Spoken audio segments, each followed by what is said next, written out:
नमस्कार बच्चों, मैं केएल शर्मा एक बार फिर से आपका इस ऑनलाइन टीचिंग के माध्यम से स्वागत करता हूं। आज हम क्लास 9th विज्ञान विषय के अंतर्गत गति पाठ 8 और भाग 2 का अध्ययन करेंगे। तो सबसे पहले देख लेते हैं बच्चों कि आज हमारे चर्चा के कौन कौन से बिंदु हैं। सबसे पहले भाग 1 में हमने जो चीज़ें पढ़ी हैं उसका अध्ययन करेंगे और उसके साथ साथ हम चाल की परिभाषा और उसके बारे में जानेंगे।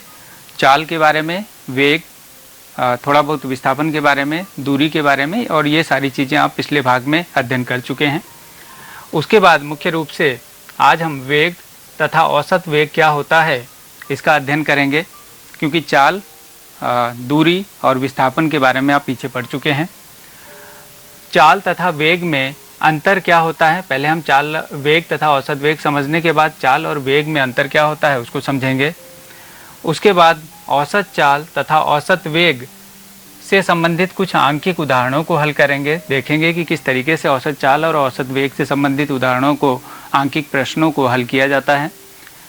उसके पश्चात बच्चों हम लोग वेग परिवर्तन की दर, जिसे कि त्वरण कहते हैं, समझेंगे कि ये क्या होता है और त्वरण से संबंधित कुछ आंकिक उदाहरणों को हल करेंगे। और सबसे अंत में बच्चों हम गति का ग्राफीय प्रदर्शन की किस तरीके से हम ग्राफ में उसको बनाते हैं, गति का ग्राफीय प्रदर्शन किस तरीके से करते हैं उसके बारे में हम सीखेंगे और जानकारी प्राप्त करेंगे। तो आगे चलते हैं बच्चों। पिछले पार्ट में, पार्ट 1 जो आपने गति का पढ़ा था, उसमें आपने गति के विषय में जाना कि गति क्या होती है। तो आपने बताया था कि अगर कोई वस्तु समय के साथ अपनी स्थिति को परिवर्तित करती है तो हम कहते हैं कि वस्तु गति की अवस्था में है। जैसे अगर कोई वस्तु इस पॉइंट ए पर है और कुछ समय के पश्चात वो पॉइंट बी पर पहुंच जाती है, उसी प्रकार से कुछ समय के पश्चात पॉइंट, कोई तीसरा पॉइंट है वहां सी पर पहुंच जाती है, तो समय समय पर वो अपनी क्या कर रही है, स्थिति को परिवर्तित कर रही है। कभी ए पे पहुंच रही, कभी बी पे, और आगे इस तरीके से चल रही है। तो हमने कहा कि वस्तु क्या है, गति कर रही है। उसके पश्चात बच्चों आपने गति के प्रकार के विषय में जाना था। कई प्रकार की गतियों को आपने जाना, जैसे सरल रेखीय गति, वृत्तीय गति, घूर्णन गति, दोलनी गति। इन सब गतियों के बारे में आपने देखा कि ये इस प्रकार की गतियाँ होती हैं। और सबसे मेन आपने सरल रेखीय गति के विषय में पढ़ा था, जो कि आपके चैप्टर में है। सबसे मुख्य आपका पार्ट है इस चैप्टर का, सरल रेखीय गति। सरल रेखीय गति क्या होती है? सरल रेखीय गति, अगर कोई वस्तु एक सीधी रेखा में गति कर रही है तो हम कहते हैं कि उसकी जो गति है वो क्या है, एक सरल रेखीय गति है। सरल रेखीय गति को बच्चों हमने 2 भागों में बांटा था। एक होती थी समान गति और दूसरी होती थी असमान गति। अगर कोई वस्तु एक सीधी रेखा पर समान समय में समान दूरी तय करती है तो इसको हम समान या एक समान गति या असमान गति भी कह सकते हैं। तो अगर कोई वस्तु एक सीधी रेखा पर समान समय अंतराल में समान दूरी तय करती है तो उसकी गति को हम लोगों ने कहा था एक समान गति। और उसके साथ साथ असमान गति, यदि कोई वस्तु समान समय अंतराल में समान दूरी तय नहीं करती है तो वस्तु की गति को हम लोगों ने कहा था कि किस प्रकार की गति होती है, वो असमान गति होती है। उसके पश्चात बच्चों आपने दूरी और विस्थापन के विषय में अध्ययन किया था। जैसे अगर कोई वस्तु ये यहाँ पे है, ये चलना शुरू करती है, बी पे पहुँचती है, उसके बाद फिर इधर जाती है, ये पॉइंट सी पे पहुँचती है, फिर इधर आती है, पॉइंट डी पर पहुँचती है। तो ए से बी तक जाने में मान लिया कि ये दूरी 10 मीटर है, ये 5 मीटर है, ये 3 मीटर है। तो वस्तु के द्वारा तय की गई जो दूरी होती है वो कुल पाथ की लंबाई होती है। तो यहाँ पे वस्तु द्वारा तय की गई कुल दूरी 10 + 5 + 3, मतलब 10, 5, 15 और 3 18 मीटर हो जाएगी। लेकिन आपने बताया था विस्थापन क्या है, किसी वस्तु की ये प्रारंभिक स्थिति हो गई और ये हो गई वस्तु की अंतिम स्थिति। प्रारंभिक स्थिति और अंतिम स्थिति के बीच की जो ये न्यूनतम दूरी होती है उसको हम लोग कहते हैं विस्थापन। और दूरी कुल चली गई जो पाथ की लंबाई है उसे हम लोग क्या कहते हैं, दूरी कहते हैं। और विस्थापन प्रारंभिक बिंदु और अंतिम बिंदु के बीच की जो न्यूनतम दूरी होती है उसे हम लोग विस्थापन कहते हैं। तो पिछले अध्याय में, पिछले पाठ में आपने चाल के विषय में पढ़ा। आपने कहा कि किसी वस्तु के द्वारा एकांक समय में तय की गई दूरी को वस्तु की चाल कहते हैं। जैसे आपने यहाँ देखा कि दूरी के विषय में जाना और विस्थापन के विषय में जाना। अगर हम दूरी को यहाँ से यहाँ तक जाने में कुछ ना कुछ समय लगता है, कोई ना कोई समय ज़रूर लगता है। ए से बी तक गया, बी से सी तक गया, सी से डी तक गया, कुछ ना कुछ टाइम लगा। अगर हम दूरी को समय से भाग दे दें, आप यहाँ देख रहे हैं, अगर दूरी को समय से भाग दे दें तो क्या निकल आती है, हमें चाल प्राप्त हो जाती है। मतलब किसी वस्तु के द्वारा एकांक समय में तय की गई दूरी को चाल कहते हैं। अगर यहाँ पे आप देख रहे हैं समय बहुत छोटा हो, समय कैसा हो, बहुत छोटा हो, तो ये क्या हो जाएगा, ये आपका हो जाएगा चाल। या फिर हम कहें कि अगर समय 1 सेकंड हो तो दूरी बटे 1 सेकंड अगर समय हो तो हम ये कह सकते हैं कि वस्तु 1 सेकंड में वस्तु के द्वारा तय की गई दूरी ही वस्तु की चाल कहलाती है। पिछले अध्याय में, पिछले पाठ में आपने ये भी पढ़ा कि चाल क्या है, एक अदिश राशि है और इसका जो मात्रक होता है वो मीटर प्रति सेकंड होता है। आगे चलते हैं, अब समझते हैं वेग तथा औसत वेग क्या होता है। अभी आपने देखा कि दूरी क्या होती है और विस्थापन क्या होता है। अगर हम दूरी को समय से भाग दे दें तो हमें प्राप्त हो जाएगी चाल।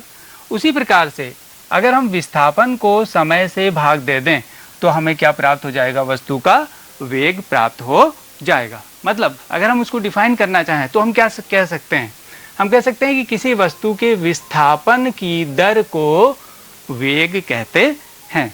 किसी वस्तु के विस्थापन की दर को वेग कहा जाता है। और प्राप्त कैसे होता है, आप देख रहे हैं, वेग बराबर विस्थापन बटे समय अंतराल।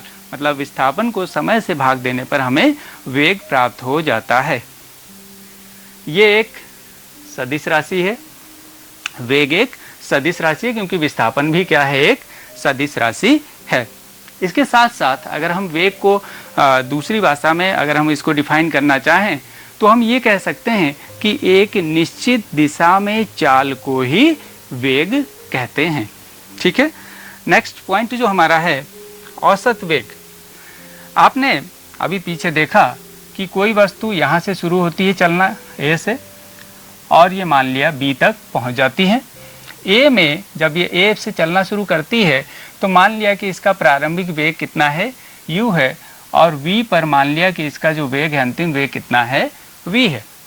तो औसत वेग क्या होगा, यदि वस्तु का वेग समान रूप से परिवर्तित हो रहा है तब दिए गए प्रारंभिक वेग और अंतिम वेग के अंकगणितीय माध्यम को औसत वेग कहते हैं। तो औसत वेग का फार्मूला हो जाएगा प्रारंभिक वेग प्लस अंतिम वेग बटे 2। प्रारंभिक वेग यहाँ पे आप देख रहे हैं कितना है, u है, और अंतिम वेग v है, तो ये हो जाएगा u प्लस v बटे 2। औसत वेग को हम कह सकते हैं VAV। तो अगर हम इसको लिखना चाहें तो VAV इक्वल्स हो जाएगा u प्लस v/2।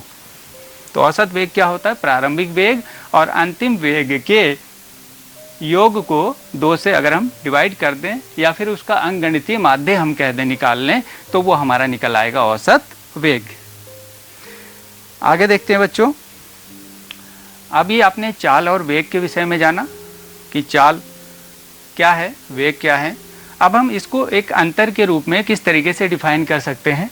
तो सबसे पहले अगर हम चाल की बात करें, चाल की परिभाषा, एकांक समय में तय की गई दूरी को क्या कहते हैं, वस्तु की चाल कहते हैं। वेग में विस्थापन में परिवर्तन की दर को वेग कहा जाता है। ये सिंपल डिफिनीशंस हो गई दोनों की। दूसरी चीज, चाल एक अदिश राशि है, जबकि वेग कैसी राशि है बच्चों, वेग एक सदिश राशि है। तीसरी चीज, ये धनात्मक हो सकती है, शून्य हो सकती है, लेकिन कभी भी ऋणात्मक नहीं हो सकती। क्या, चाल। चाल कभी भी शून्य हो सकती है, धनात्मक हो सकती है, लेकिन ऋणात्मक नहीं हो सकती है। जबकि अगर हम बात करें वेग की, तो वेग धनात्मक, ऋणात्मक तथा शून्य भी हो सकता है। और लास्ट में आप देख रहे हैं कि इसका मात्रक क्या है, मीटर प्रति सेकंड होता है, और इसका मात्रक भी मीटर प्रति सेकंड होता है। मतलब चाल और वेग दोनों का जो मात्रक है वो क्या है, मीटर प्रति सेकंड होता है। अब आपने चाल और वेग, औसत वेग, औसत चाल, इसकी परिभाषा जान ली, उसके फार्मूले जान लिए कि किस प्रकार से हम औसत चाल और औसत वेग निकालते हैं। अब एक एग्जाम्पल है, उसको हम सॉल्व करते हैं, देखते हैं कि किस प्रकार से इनको हल किया जाता है। कह रहा है कि ऊषा 90 मीटर लंबे तालाब में तैरती है। कोई ये तालाब है, यहाँ पे हम दिखाते हैं आपको। ये एक तालाब है जिसकी लंबाई कितनी है, 90 मीटर। कह रहा है कि ऊषा 90 मीटर लंबे तालाब में तैरती है। वह एक सिरे से दूसरे सिरे तक सरल रेखीय पथ पर जाती है। आप देख रहे हैं, सरल रेखीय पथ पर जाती है और वापस आ जाती है। मतलब ये जो 90 मीटर ये जो तालाब है, यहाँ पे इधर से इधर तक एक सरल रेखीय पथ पे जाती है और यहाँ पे पुनः वापस आ जाती है। और इस दौरान वो कुल 180 मीटर की दूरी 1 मिनट में तय करती है। मतलब कुल जो दूरी होगी 90 मीटर जाएगी और 90 मीटर वापस आएगी, तो टोटल दूरी कितनी हो गई, 180 मीटर। और टोटल टाइम कितना उसको लगा, वो कह रहा है 1 मिनट, 1 मिनट लगा। कह रहा है कि ऊषा की औसत चाल निकालिए। तो ऊषा के द्वारा अगर हम देखें तो आप कह सकते हैं कि ऊषा के द्वारा तय की गई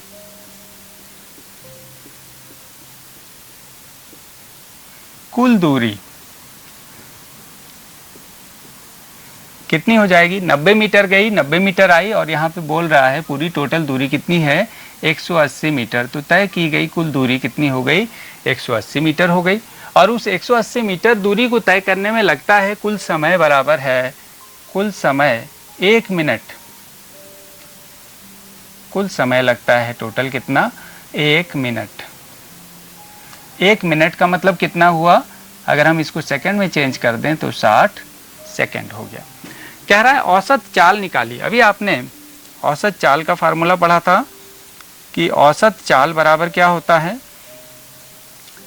औसत चाल बराबर हो जाएगी कुल दूरी, मतलब कि ऊषा के द्वारा तय की गई कुल दूरी बटे इस कुल दूरी को तय करने में लगा कुल समय। कुल समय, कुल दूरी आप देख रहे हैं टोटल कितना है, 180 मीटर, और टोटल समय लगा है 1 मिनट। मतलब हमने इसको सेकंड में जब चेंज किया तो ये आ रहा है 60 सेकंड। इसको आप कैंसिल कर देंगे तो ये आ जाएगा 0 से 0, 6 तियां 18, तो इसका मतलब ये आ जाएगा 3 मीटर प्रति सेकंड। तो ऊषा की जो औसत चाल होगी वो कितनी हो जाएगी, 3 मीटर प्रति सेकंड हो जाएगी। दूसरी चीज, औसत वेग पूछ रहा है। अगर औसत वेग यहाँ पे निकालें तो औसत वेग का आपने फार्मूला भी देखा, औसत वेग बराबर फार्मूला भी आपने पढ़ा, विस्थापन बटे कुल समय। तो औसत वेग बराबर क्या हो जाएगा, विस्थापन कितना हुआ ऊषा का, विस्थापन, और बटे कुल समय उसे कितना लगा। विस्थापन कितना हुआ अगर बच्चों यहाँ पे देखा जाए तो आप देख रहे हैं कि इस बिंदु से ऊषा ने चलना शुरू किया। अगर पॉइंट इसको ए मान लें, यहाँ तक गई, मान लिया कि इस पॉइंट को बी मान लें, और पुनः इसी बिंदु पे ए पे ही वापस चली आई। तो जहाँ पे वो खड़ी थी या जहाँ से उसने तैरना शुरू किया था वहीं पे वो वापस आ गई है। इसका मतलब विस्थापन कितना हुआ, 0, 0 हुआ। तो विस्थापन यहाँ कितना मीटर हुआ, 0 मीटर। और समय कितना लगा, जाने और आने में टोटल कितना समय लगा था, 60 सेकेंड। ठीक है, 60 सेकेंड। तो आप देख रहे हैं ये कितना आएगा, 0 मीटर बटे 60 सेकेंड है, तो ये 0 मीटर प्रति सेकेंड आ जाएगा। तो आप देख रहे हैं कि ऊषा के द्वारा उषा की जो औसत वेग है वो 0 मीटर प्रति सेकंड है और उषा की जो औसत चाल है वो कितनी है बच्चों, 3 मीटर प्रति सेकंड है। तो इस तरीके से आप देख रहे हैं कि औसत चाल और औसत वेग से संबंधित अगर आंकिक उदाहरण है तो उसको किस प्रकार से सॉल्व किया जाता है। आगे चलते हैं। तो बच्चों अब हम देखते हैं त्वरण के विषय में जानते हैं। तो मान लिया कि कोई वस्तु है, यहाँ से चलना शुरू करती है, ये कोई वस्तु है। जब चलना शुरू करती है तो मान लिया कि इसका प्रारंभिक वेग u है और कुछ समय के पश्चात मान लिया कि ये वस्तु जब पॉइंट ए से ये चलना शुरू करती है और बी पे जब पहुँच जाती है तो मान लिया कि इसका अंतिम वेग v है। तो आप देख रहे हैं कि पहला प्रारंभिक जो वेग था वो u है और जो अंतिम वेग है वो आप देख रहे हैं क्या है, v है। तो वेग में कुछ ना कुछ परिवर्तन वस्तु के हुआ। तो वेग परिवर्तन की दर को ही आप देख रहे हैं, किसी वस्तु के वेग में परिवर्तन की दर को क्या कहते हैं, त्वरण कहते हैं। तो अगर हम इसको डिफाइन करना चाहें तो हम इसको कैसे कह सकते हैं, त्वरण बराबर वेग परिवर्तन बटे समय अंतराल, क्योंकि यहाँ से यहाँ तक पहुँचने में कुछ ना कुछ समय लगा होगा, मान लिया कि t समय लगा। तो वेग परिवर्तन बटे समय अंतराल, अगर हम इसको डिफाइन करें, वेग परिवर्तन कितना हुआ ये हम दिखाना चाहें तो प्रारंभिक वेग u था, अंतिम वेग v है, तो वेग परिवर्तन क्या हो जाएगा, v माइनस u बटे समय कितना लगा, t लगा। और त्वरण को हम डिफाइन करते हैं किससे, a से, मतलब a से इसको प्रदर्शित किया जाता है।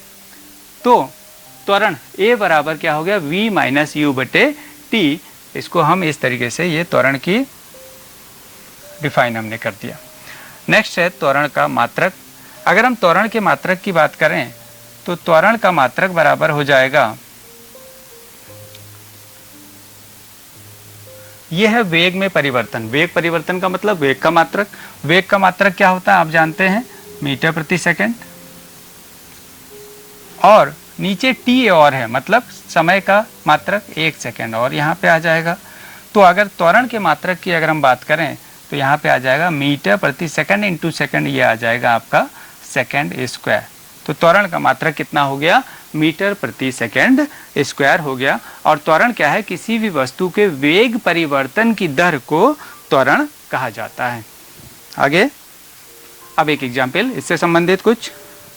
विरामावस्था से राहुल अपनी साइकिल को चलाना शुरू करता है। विरामावस्था मतलब उसकी जो प्रारंभिक जो वेग है वो कितना है, विराम में है, मतलब शून्य है।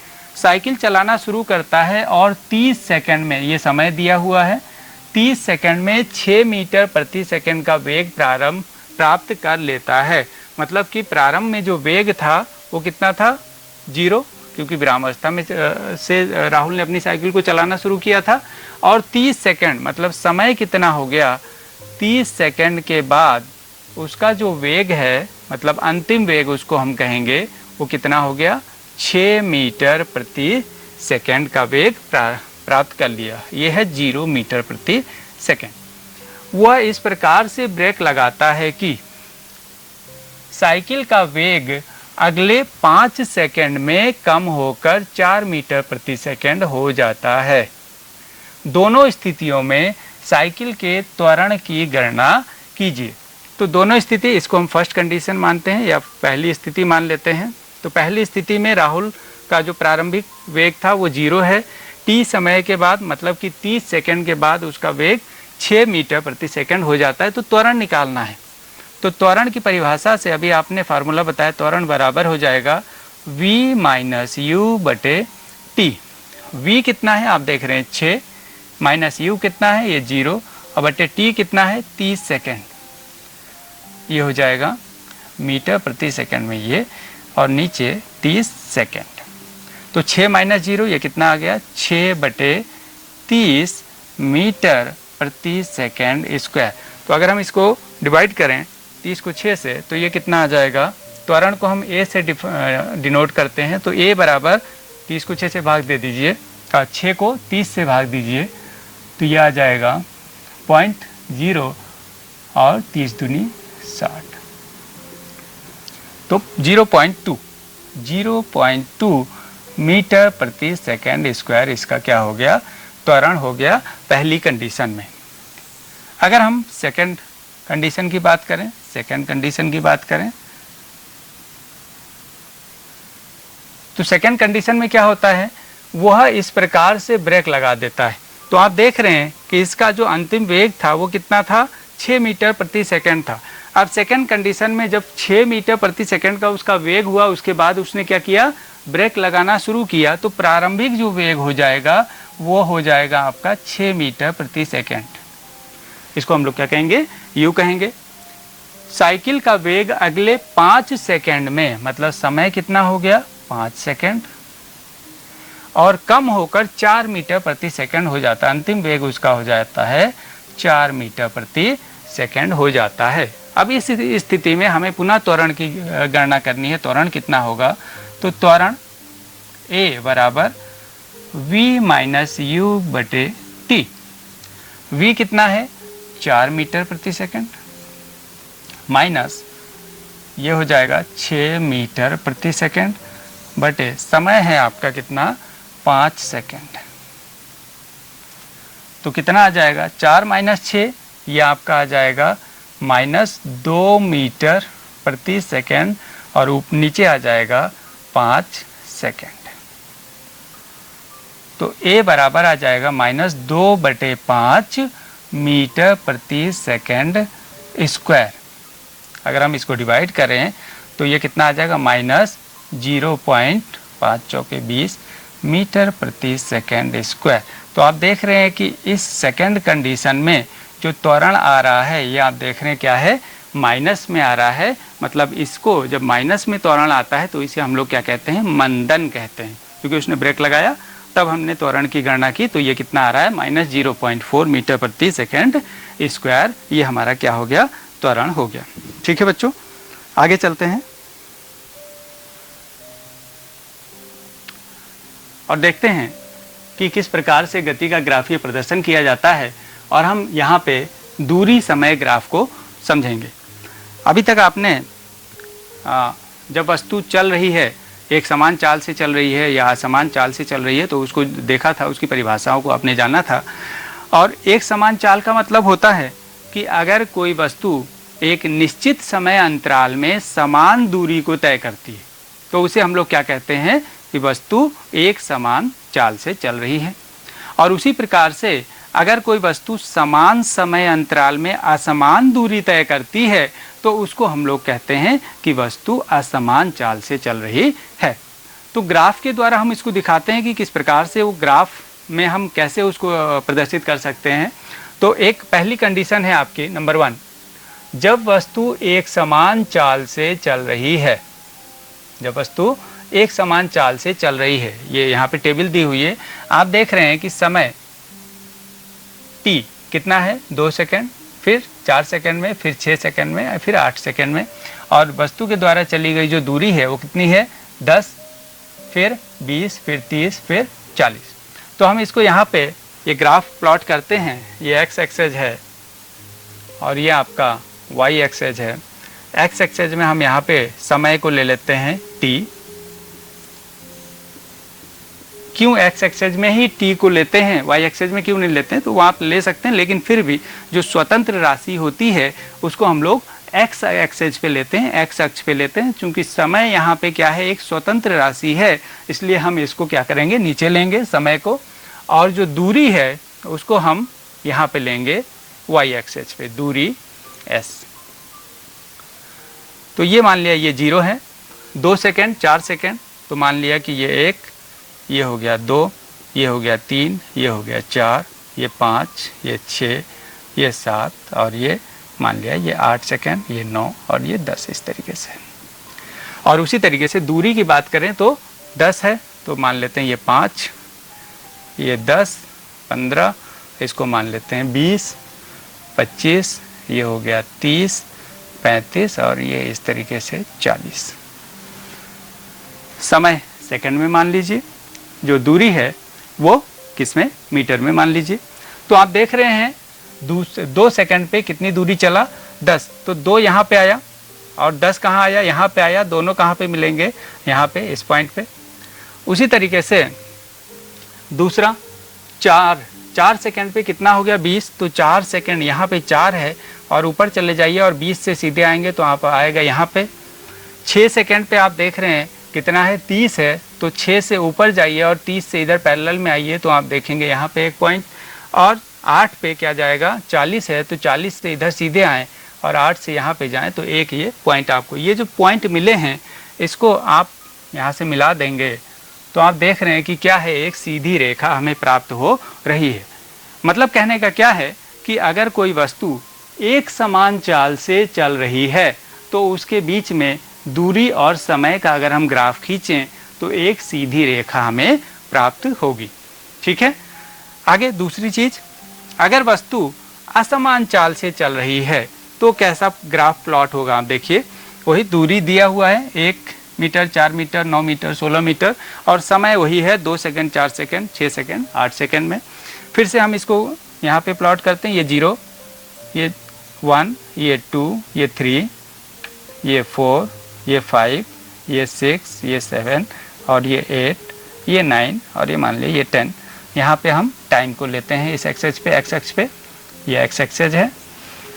और उसी तरीके से यहाँ पे हम देखते हैं दूरी कितनी है 1, 4, तो हम कर लेते हैं 1, फिर यहाँ पे कर लेते हैं 2, फिर ये 3, फिर ये 4, 5, 6, 7, 8, 9, 10, 11, 12, 13, मान लिया कि ये 16 है, इस तरीके से हम मान लेते हैं 9।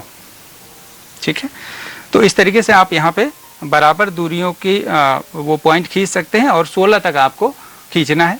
आप देख रहे हैं कि समय कितना है 2, जब समय 2 सेकंड है तो दूरी कितना आ रहा है 1 मीटर, तो 2 से ऊपर जाइए और 1 से यहाँ पैरेलल जाएंगे तो एक बिंदु ये प्राप्त होगा आपको। दूसरा, जब समय 4 सेकंड है तो दूरी आ रही है दूसरा 4 पे ही आ रहा है, तो 4 ऊपर जाइए, 4 पैरेलल में आइए तो यहाँ पे आ जाएगा। दूसरा, समय है 6 सेकंड, तो समय 6 है तो दूरी आ रही 9 सेकंड, तो 9 से इधर सीधे आइए और 6 पे यहाँ पे आ जाएं। और अगला है 8 सेकंड पे 16, तो 16 मान लेते हैं यहाँ कहीं पे।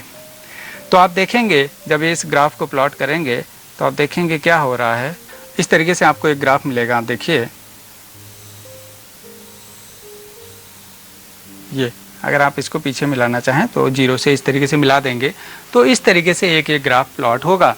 तो आप देखते हैं कि ये एक सीधी रेखा नहीं है, एक घुमावदार है, थोड़ा सा वक्राकार है। तो इस प्रकार की जो वक्र प्राप्त होगा, जो ग्राफ प्राप्त होगा वो क्या है, मतलब असमान चाल से जब वस्तु चल रही है तो इस प्रकार से एक हमारी रेखा प्राप्त होगी, इस तरीके का हमारा एक वक्र प्राप्त होगा। ठीक है, तो नेक्स्ट, तो इस तरीके से आपने देखा कि हम गति का किस तरीके से ग्राफीय निरूपण कर लेते हैं। चाल, दूरी, विस्थापन, चाल और वेग में क्या संबंध है, क्या अंतर है, इन सारी चीज़ों को जाना। अब गृह कार्य में आपको सबसे पहले आपको वेग को परिभाषित करना है। आप अच्छी तरीके से जान चुके हैं वेग क्या है, त्वरण का मात्रक बताना है और असमान